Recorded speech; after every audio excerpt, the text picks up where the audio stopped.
지난해 지방선거 민주당 후보 경선에 개입하려 한 혐의로 송하진 전 전북도지사의 측근과 부인 등이 재판을 받아왔습니다.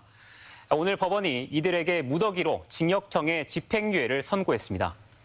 재판부는 다수의 전현직 공무원이 가담해 비난 가능성이 크다고 판시했습니다. 다만 송 전 지사가 결국 출마하지 못해 실제 선거에는 영향이 없었던 점을 참작했다고 밝혔습니다. 허연우 기자입니다.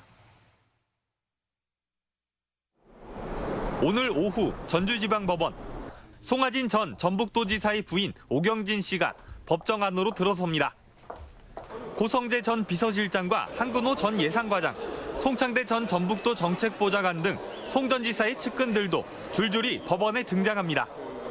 민주당 도지사 후보 경선을 앞두고 경선 개입을 시도하다 적발돼 전현직 공무원 등 무려 14명이 법정에 서게 된 겁니다. 징역형 구형 받으셨잖아요. 좀 어떻게 전망하고 계세요? 죄송합니다. 예. 혐의 인정하시나요? 어떻게 전망하세요? 한 말씀 해주세요.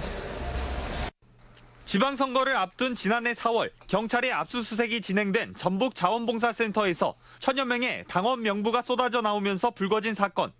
오 씨 등은 민주당 경선을 앞두고 조직적으로 입당원서를 모집해 불법적으로 경선운동을 벌여 공직선거법 위반 등 혐의로 기소됐습니다. 재판부는 이날 선고에서 오경진 씨에게 징역 6개월에 집행유예 2년을 선고했고 송창대 전 보좌관에게는 징역 10개월에 집행유예 2년을 선고하는 등 14명 중 9명에게 징역형의 집행유예를 선고했습니다. 피고인들은 당원 모집 행위는 인정하지만 선거법상 허용되는 말로 하는 경선운동일 뿐이었고 서로 공모한 사실은 없다고 주장했지만 재판부는 진술과 통화 녹취록 등을 종합하면 조직적으로 공모했다며 허용되지 않는 당내 경선 운동에 해당한다고 판단했습니다. 재판부는 국민의 올바른 의사결정에 영향을 미쳐 선거 공정성을 해칠 위험성이 있는 데다 다수의 전현직 공무원이 가담해 비난 가능성이 크다고 밝혔습니다.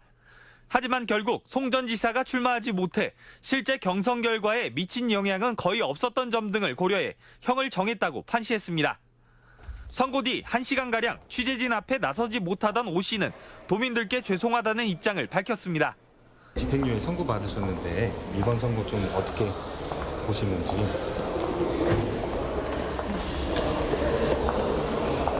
저는 심려 끼쳐드려서 죄송합니다.